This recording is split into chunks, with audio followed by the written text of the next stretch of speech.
Good morning, afternoon, evening, or whatever time of day you are watching this video. My name, as always, is Alex, and today we're doing another one of our PowerPoint presentations on mental health.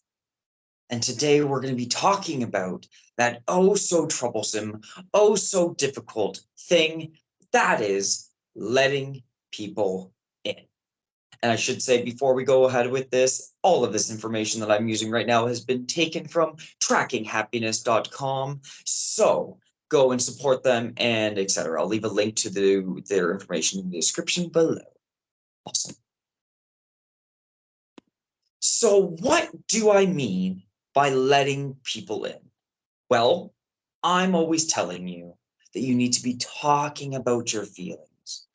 But the reality, the truth is, if you don't trust somebody enough, then you're not going to do it, because if you can't trust somebody, you can't trust that they're going to respect your feelings.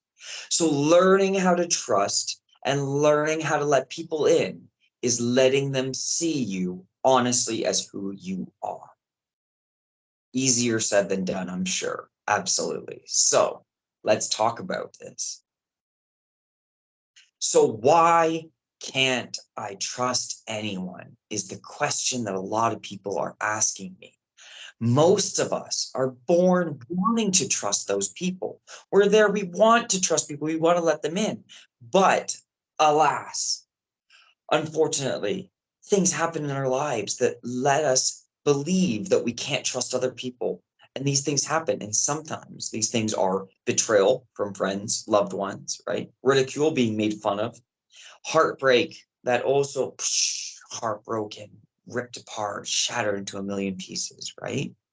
Trauma, things that happen in our lives that are traumatic, experiences that we have, unfortunately can leave us unwilling to trust or unable to. And of course, anxiety, feeling anxious about things. If we can't feel calm, then we can't let people in. Sometimes these are devastating experiences, can really happen early in your childhood, and they can last for a very long time, if not forever, if we don't learn how to deal with it. So learning to trust again. We can learn to trust again. I think that's a song or something, right? Choosing to be vulnerable with others is a challenge for many of us, especially after having been betrayed before, if people have let you down. However, it's not impossible.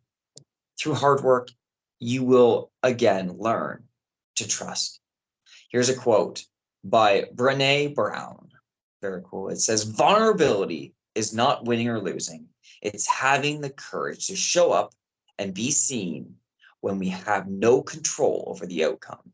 Vulnerability is not weakness. It is the greatest measure of courage. So when you are vulnerable, it is not a sign of weakness. It is a sign of you being courageous enough to let people see you as you are. So where do we start?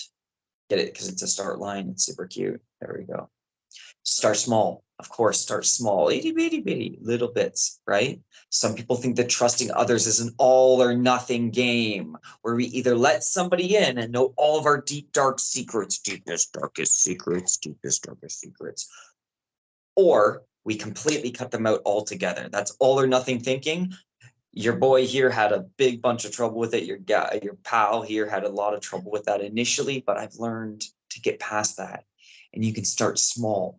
Instead of starting by sharing huge details about your life, start by sharing small things and see how those people react to it. If they can keep those small things that you share with them secret, if they can keep those things and they can respond to you in a kind way, then when you share them the big things, they'll be more likely to keep those things too. Determine your boundaries. Setting healthy boundaries for people is one of the most important aspects of all relationships. And from the beginning, you want to figure out what you want to keep close to you, those things that you don't really want to share with people unless you truly trust them, and those things that you're willing to share with people.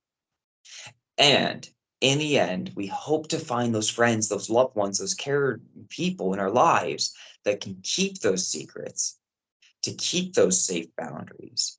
But you might never get to the point where you want to share everything. And that's healthy. That's a safe boundary. That's good for you.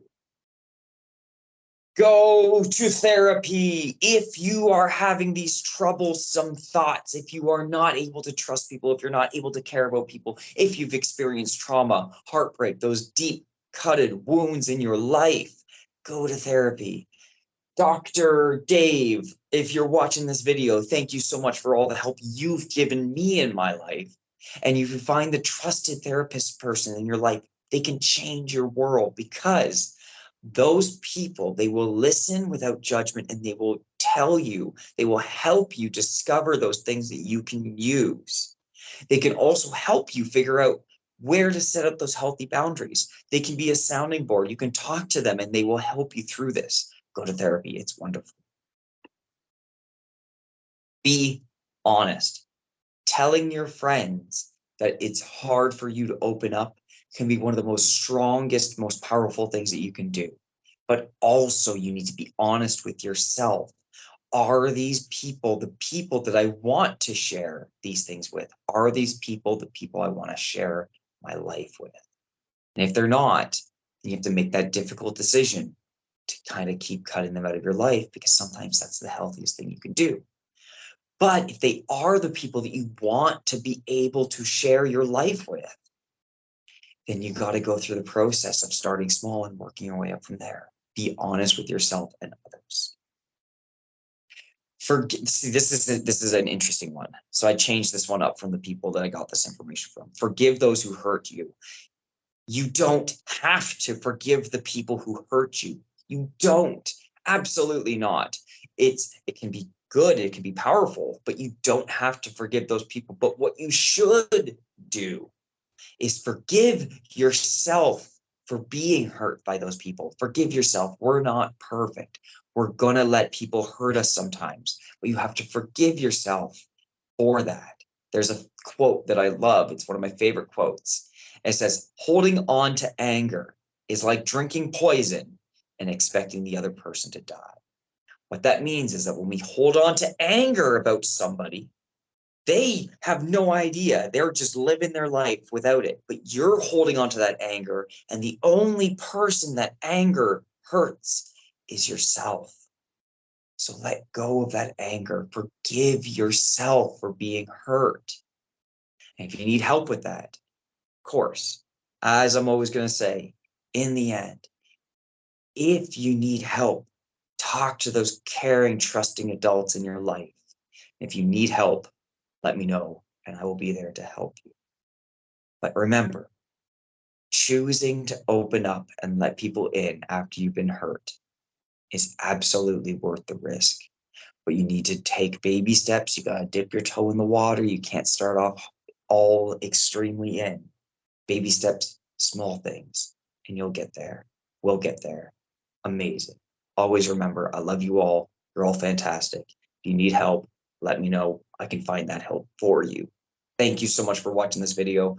My name, as always, is Alex, and I'm saying have a great day and let people in. Amazing.